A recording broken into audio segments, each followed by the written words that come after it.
Bonjour, j'aimerais vous raconter une petite anecdote qui m'est arrivée il y a quelque temps.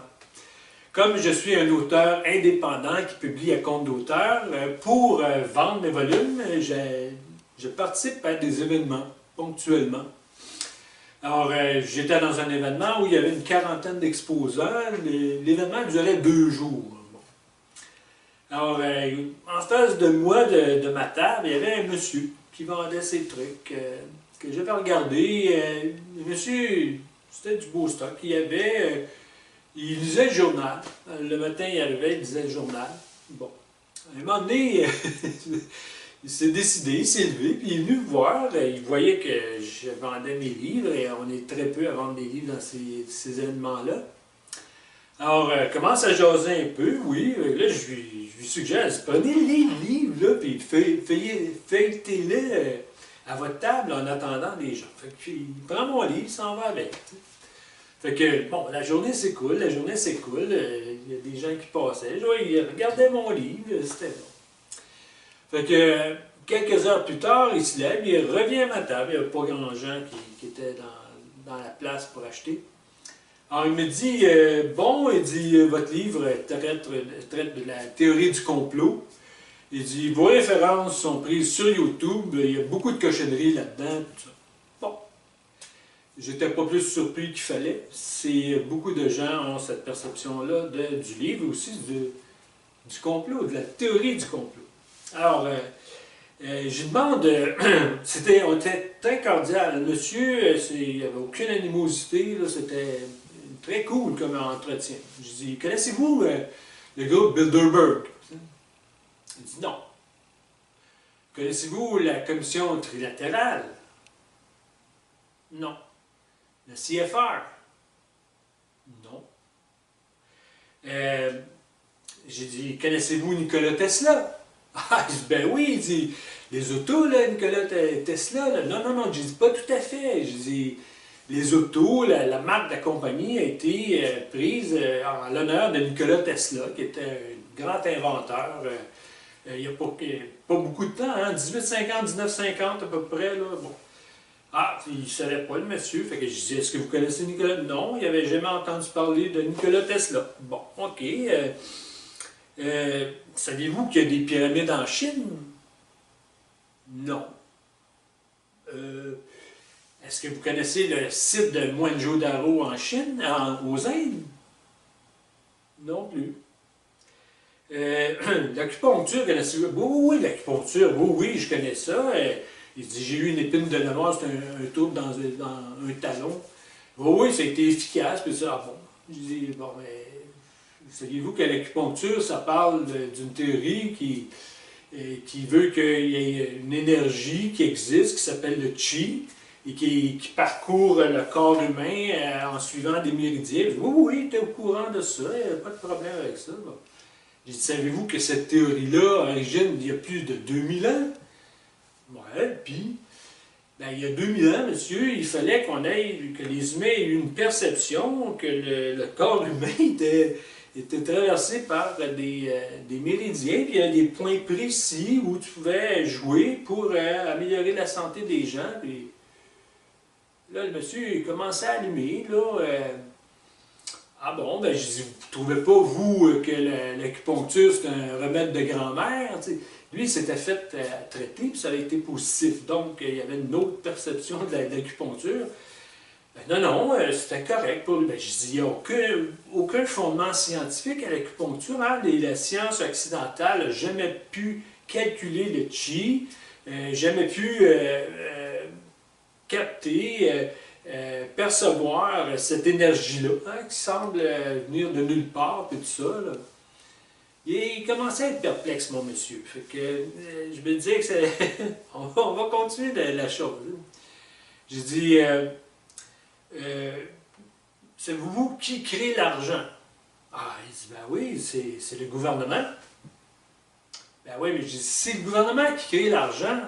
Comment ça fait qu'il y a des dettes publiques? Si le gouvernement crée l'argent, normalement, il se prête de l'argent lui-même. C'est quoi l'affaire? Mon monsieur commençait à être de plus en plus perplexe. Bon, Oui, mais j'ai dit, la Banque du Canada, pour vous, c'est-tu public ou privé? Ben, il dit, c'est public. Ah ouais, mais c'est public. Comment ça se fait qu'ils ont des dettes, tu sais? Alors, le monsieur était de plus en plus perplexe. Alors, j'ai saisi la balle au bon. Alors, j'ai dit, ben, écoutez, monsieur, je dis, pour savoir si le complot est une théorie ou si c'est réel, c'est sûr qu'il faut avoir certaines informations. Alors là, le monsieur, c'est comme si j'avais sonné le coup final. C'est encore très, très, très cordial, notre entretien, hein, notre relation. Là, il s'est mis à baisser les yeux. Il s'est relevé, il m'a salué, il m'a dit bonjour. Il est retourné à sa place. Tu voyais qu'il se posait des questions, monsieur. Il ne m'a jamais acheté mon livre. J'aimerais vous lire 18 lignes de mon livre, Le petit guide pour aborder l'avenir, à la page 298. OK. Ça, c'est David Rockefeller qui parle. OK? On peut vérifier la véracité de ce document-là sur YouTube. Je donne d'ailleurs la référence. On voit David Rockefeller sur un tréteau en train de donner son discours. Il parle en anglais, il y a des sous-titres français. Je connais assez bien l'anglais et je lis assez rapidement pour savoir que ce qu'il disait, c'est exactement ce qui était écrit en bas. Alors, il dit, il fait son speech à la Commission trilatérale en 1992. Nous sommes reconnaissants au Washington Post, au New York Times, Time Magazine et d'autres grandes publications dont les directeurs ont assisté à nos réunions et respecté leurs promesses de discrétion depuis presque 40 ans. Il nous aurait été impossible de développer nos plans pour le monde si nous avions été assujettis à l'exposition publique durant toutes ces années. Mais le monde est maintenant plus sophistiqué et préparé à entrer dans un gouvernement mondial. La souveraineté supranationale d'une élite intellectuelle et de banquiers mondiaux est sûrement préférable à l'autodétermination nationale pratiquée au cours des siècles passés. Comprenez-vous maintenant pourquoi en Catalogne, en Écosse et au Québec, on ne fera jamais l'indépendance? En 1995, quand il y a eu un vote pour l'indépendance au Québec, le peuple québécois a raté son État de 50 000 personnes. Le premier ministre à l'époque, qui était séparatiste, souverainiste, M. Parizeau a dit, au discours après avoir entendu les résultats, il dit on s'est fait avoir par l'argent et le vote ethnique. Il n'a jamais reçu autant de tomates de sa carrière. On l'a cloué au pilori. Quand un politicien dit la vérité, on lui lance des tomates. Quand il dit des faussetés, des mensonges, on vote pour lui. Alors, je poursuis ma fameuse recherche avec David Rockefeller. Ce que je vais vous dire maintenant, c'est tiré de ses mémoires qui sont parus en 2002.